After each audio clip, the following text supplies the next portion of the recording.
Hello my friends and welcome back to my channel. My name is David and today we have a book haul? What? Okay.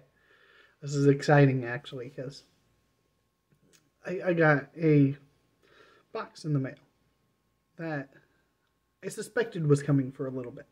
And then the deluge happened over there around the stately Von Manor. But I knew at least one book at some point in time was destined to come my way. And I think there's more than just the book in there. So I have a pre-Vaughn book to show. I have a post-Vaughn haul to show. But let's get right to it. So I had a friend who, funny story, we got together a couple weeks ago and she bought me a book. I had given her a book, so what I gave her was a copy of Brian McClellan's In the Shadow of Lightning, which was one of my favorite fantasy reads of last year. Phenomenal book. Gave her a nice hardcover copy, brand new, which I kind of wanted to keep for myself because I just have a digital copy. It was one of the very, very few e-arcs that I read through NetGalley before I decided that's probably not the thing for me. But she gave me a book, and it was wrapped, and I opened it up, and I was excited. You know, I was happy. I was very, very happy, because it was a copy of Iain M. Banks' Consider Phelps, book 1 of the Culture series. And, you know, she was telling me, oh, this is one that I've been wanting for a long time. It's been on my wish list forever, and I just never get around to picking it up. And, you know, I'm being thankful. I'm, you know, being polite and everything, not making any indication that I have a copy. A couple minutes later, you know, we're chit-chatting about other things, and she's like, you don't have that yet, right?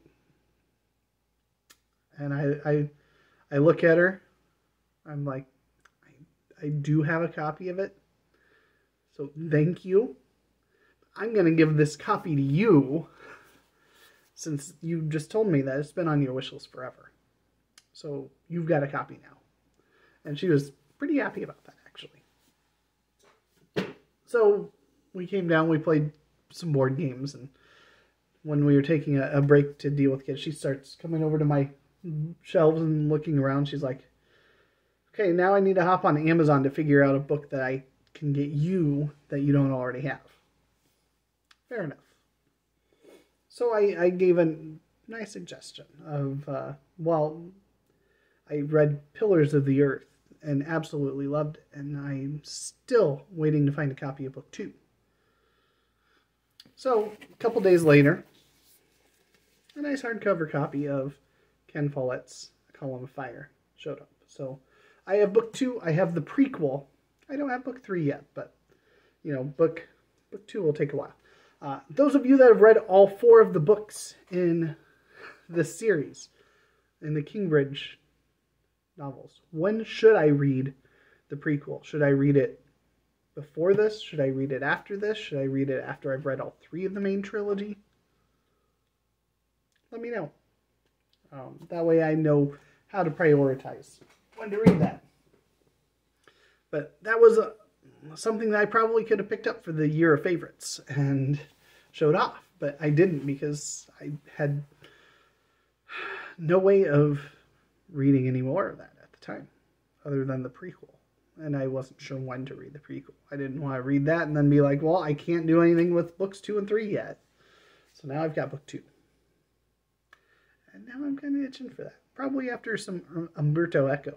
I think that might, Name of the Rose might be a good pre-read before getting into Ken Follett. But the haul you're all really here for came in this lovely box.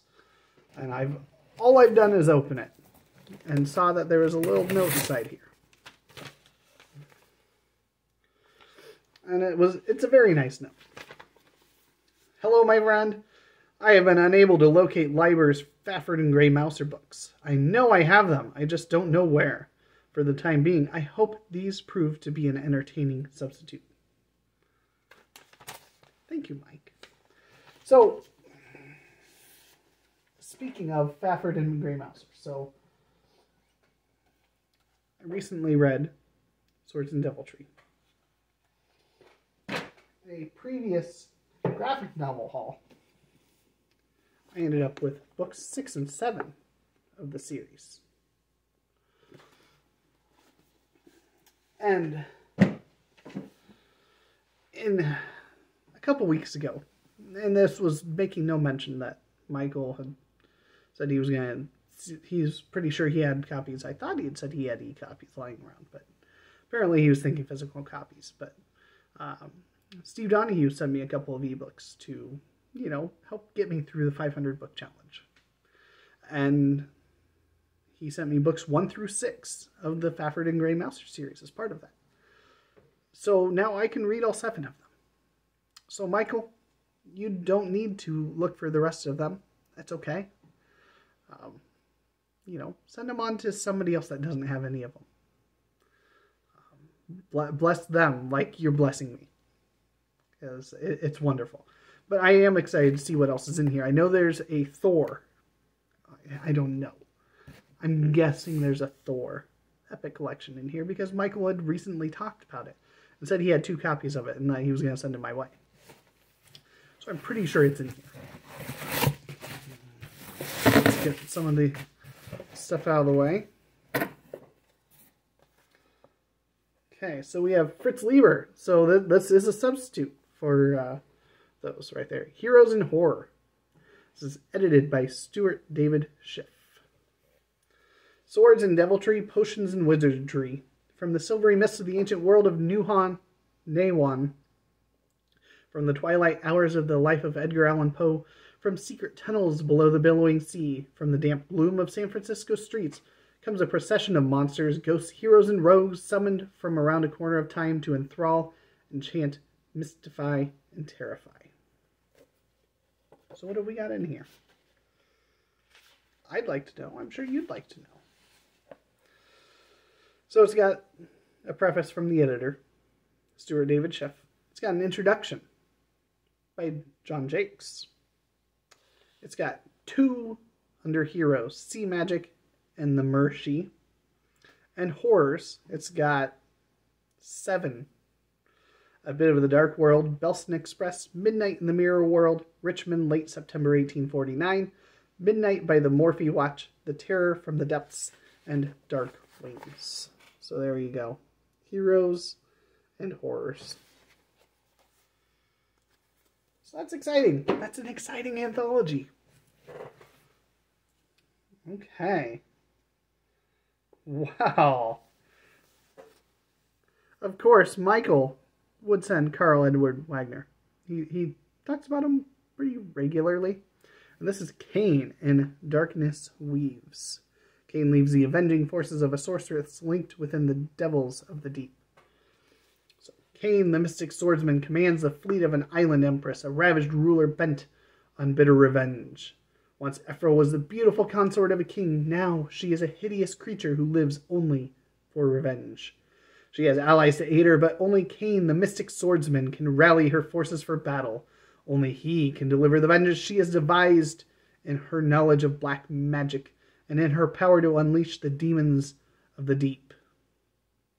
Okay, so that does look pretty exciting and sound pretty exciting. Okay, I'm sensing a trend here. Dark Crusade by Karl Edward Wagner. So this is Cain, Swordsman, and King. So we have more Cain. John Jakes even says, Wagner has created an intriguing hero, part savage, part savant, with a dash of satanic seasoning. And another Cain novel. So this one's Night Winds. So I guess I'm going to be learning about Cain the Mystic Swordsman at some point in time soon. These are a lot thicker than a lot of the older books I've got. But I'm excited to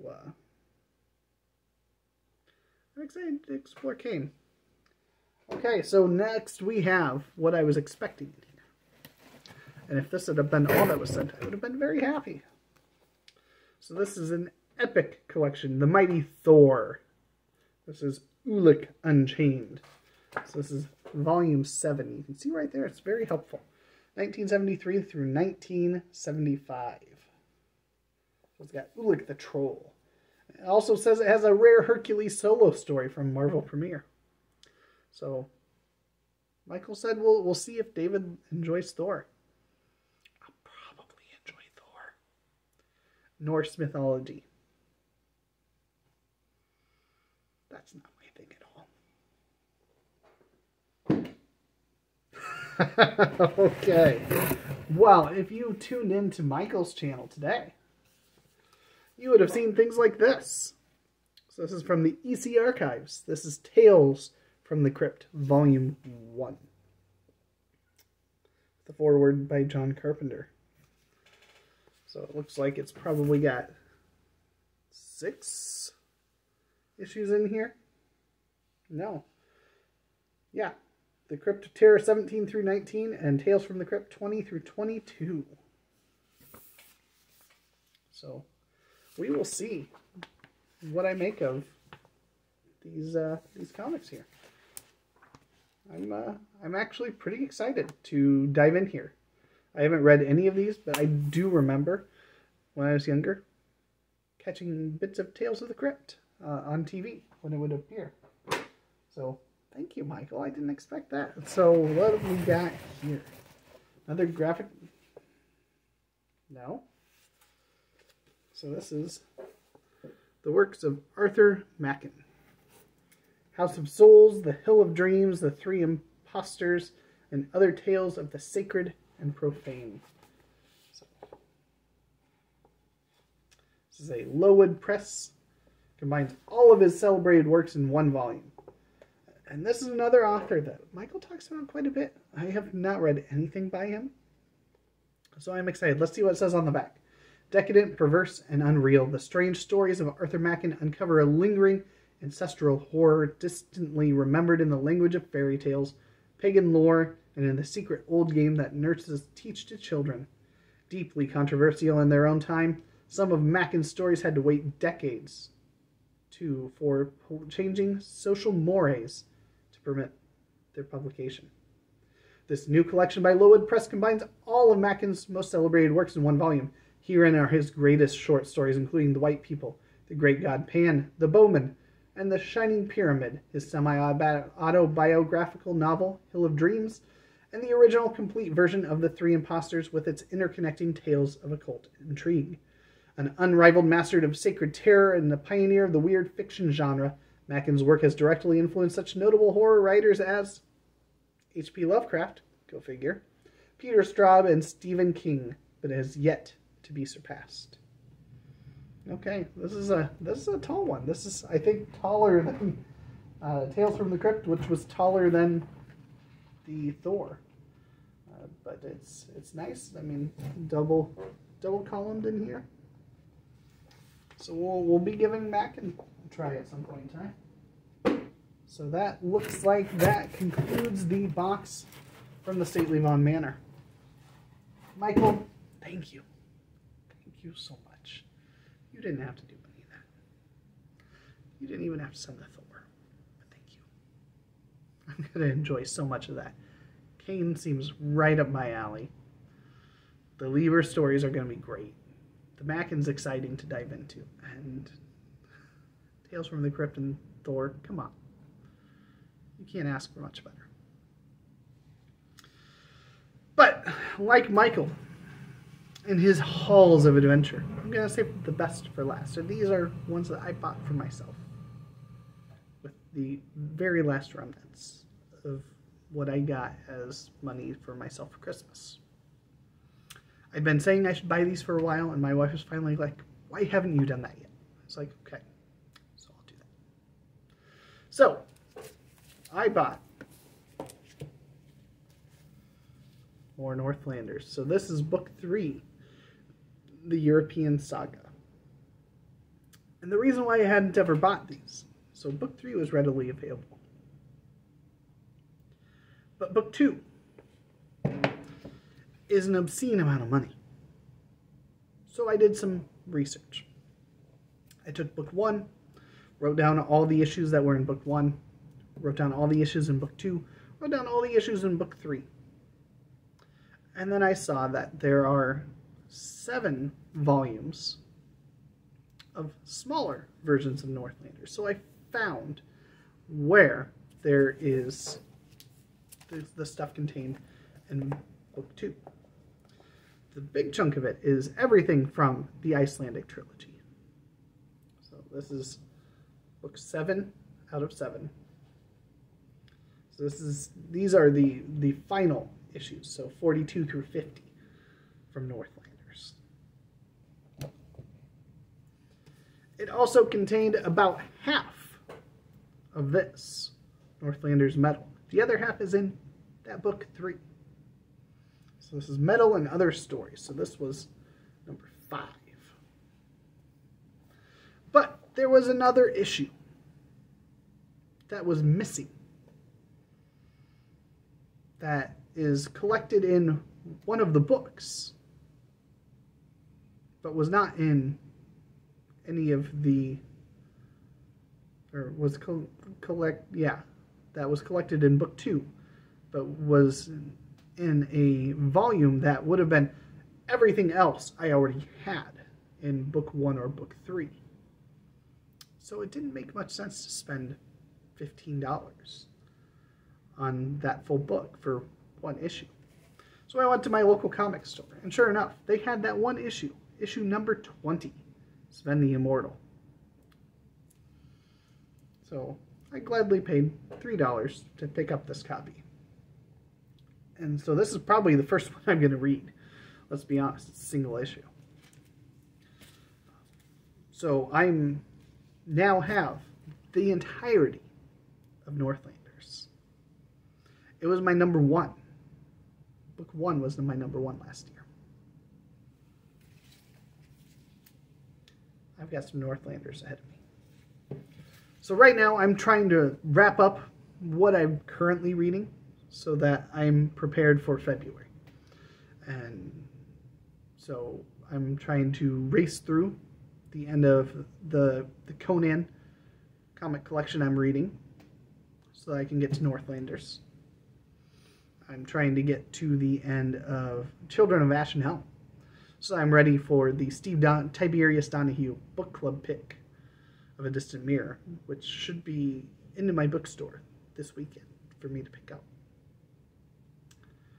I'm racing to get to the end of Mr. Midshipman Hornblower, or I'm probably butchering that title, for the Hornblower read-along that Mark Richardson's doing. I'm really, really enjoying it. I don't know that I'm going to keep his pacing of one a month, but I'm definitely going to read all of them at some point. And I've got one more, All My Sins Are Remembered, by Joe Haldeman, that I'm trying to get through, along with some short stories, Dinosaur Tales by Ray Bradbury. So I've got a lot of books that are in the mix right now that I'm trying to get to the end of. I'm also on my phone, when I don't have anything else handy, working my way through Herodotus, the histories. I'm really enjoying those so far. Anyway, that's almost everything I have. But I have one more thing to leave you with. I probably should have mentioned this at the beginning. I'm going to try to remember at the beginning of my next video. I'm going to have a link down below. But we all know Steve Donahue is our resident book critic. And he frequently advertises in the description of his video, but rarely mentions that he runs a publication online. There's no payment.